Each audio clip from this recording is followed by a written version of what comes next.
유대교에서의 세례가 기독교의 세례와 무엇이 다른지 물어봐 주신 분들이 많아서 이 영상을 남겨보게 되었습니다. 기본적인 정보 전달의 의미로서 유대교에서 얘기하는 그런 현재의 정결의식의 원래 모습의 얘기를 한번 해보도록 하겠습니다. 우선 영상 제목과 동일합니다. 유대교가 하는 미크베라는 것은 보통 한국에서 그 행위를 얘기할 땐 세례나 침례, 그리고 장소를 얘기할 땐 정결탕 또는 예식을 위한 목욕탕 등으로 얘기합니다. 그런데 침례 또는 세례가 신약에서 나왔다는 이유로 그것을 이스라엘적인 것으로 생각하는 분들에게 말씀드리자면, 세례의식이라는 것은 토라적인 내용이 아닌 철저히 이교도적인 우상숭배의 관습에서 온 거라는 것입니다. 이것에 대한 팩트가 궁금하신 분들은 미트라라는 종교가 서기 1세기 전후로 로마에게 어떤 영향을 끼쳤는지 개인적으로 찾아 공부해 보시길 추천드리는 바입니다. 참고로 이스라엘 관련 얘기에서 왜 갑자기 로마 얘기냐 하시는 분들에게 말씀드리자면, 그 모든 것이 결국 기독교를 국교로 공인하고 유대인들의 타나흐를 자기들의 성경으로서 66권이라 정한 내용과 깊은 관련이 있기 때문입니다. 그렇지만 미트라 교에 대한 내용까지 제 채널에서 자세하게 다루지는 않을 거기 때문에 궁금하신 분들께서는 개별적으로 찾아봐 주시면 좋겠습니다. 신약에서 요한이라는 자가 침례를 베풀었다는 것이 기독교의 의미에서 얼마나 중요한지는 저도 알고 있습니다. 하나 말씀드리자면 거듭남의 증표로서 받는 세례의 의미를 이해한다는 건 저 또한 개신교식 세례를 받았던 사람이었기 때문이었습니다. 그것도 유아 세례 같은 것이 아니라 저 자신이 개인적으로 기독교에 대한 믿음을 바탕으로 스스로 신청해서 공부하고 받은 그런 성인 세례였습니다. 그런 점 때문에 훗날 이스라엘에서 개종을 하게 될 때 기독교 세례에 대한 의미를 스스로 너무 진지하게 여겼던 나머지 개종학교에서 제가 기독교 세례를 받았었던 사람이라는 것을 알면 받아주지 않을까 두려워했었지만, 의외로 그 누구도 제가 기독교인이었을 때 세례를 받은 사람인지에 대해 그 어떤 것도 그때도 지금도 묻는 이가 없었습니다. 나중에서야 알았지만은 유대교의 미크베 정결의식이라는 것은 그런 것과 같은 의미도 형식도 아닌 전혀 의미 없는 것을 받은 것이기 때문이었습니다. 기독교에서 얘기하는 세례나 침례는 유대교에서는 일단 기본적으로 그런 것을 행해주는 사람이라는 개념이 없습니다.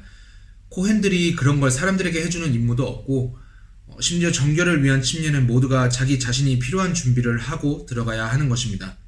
이처럼 전혀 토라적인 개념이 아닌 것이 도대체 어디서 기인한 사람들과 이야기인지 짚어봐야 하지 않을 수 없습니다. 그리고 미크베 의식은 또한 죄를 사하는 의미가 아닙니다. 자기의 죄는 직접 사죄가 가능한 경우 필요한 상황, 그리고 사람에게 가서 필요한 배상과 사죄를 하고 하심께 자비를 구해야 하며, 어떤 대상에게 직접 사죄가 불가능한 경우는 하심께 전적으로 그 자비를 구해야 합니다. 유대 종교인 남자들의 경우 모두가 늘 하는 것은 아니지만, 어떤 이들은 안식일이 다가오는 금요일 이른 아침에 미크베에서 정결례를 하고 옵니다.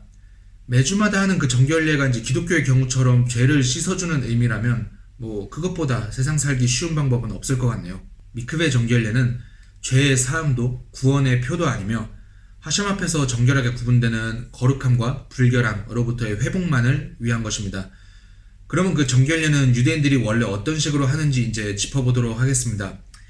먼저 침례를 할 물에도 조건이 있어서 아무 물이나 그것이 가능한 것은 아니고, 흐르는 강물이나 바다, 근원이 있는 샘물 또는 비로 인해 형성되는 웅덩이처럼 살아있는 물이어야 하는 것이 중요하고, 특정한 축복문을 읊은 후 몸 전체를 완전하게 담가야 하기 때문에 당연히 일정 깊이 이상이 필요합니다.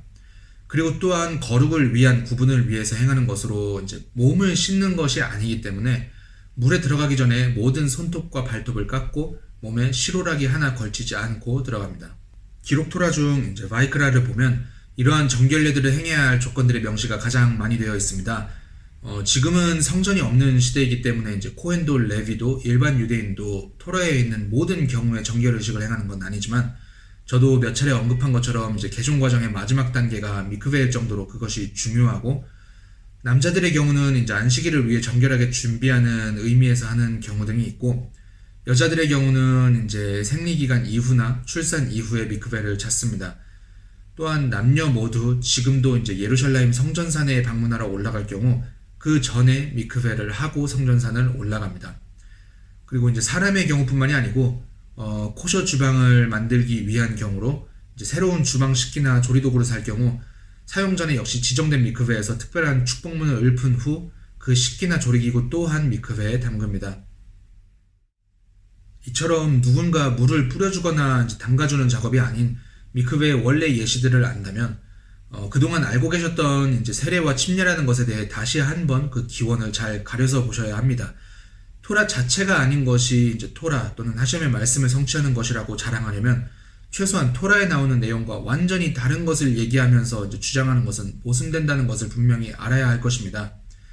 토라에서 나오는 명령은 다른 누구도 아닌 하셴께서 직접 하신 명령이기 때문입니다. 그리고 그것을 대대로 지켜야 한다는 것은 당연히 해석의 여지도 없이 그것을 읽는 세상의 모든 독자가 아니라 이스라엘에게 임을 말하는 것을 토라는 애매한 비유가 아닌 선언으로서 분명히 밝혀두고 있습니다.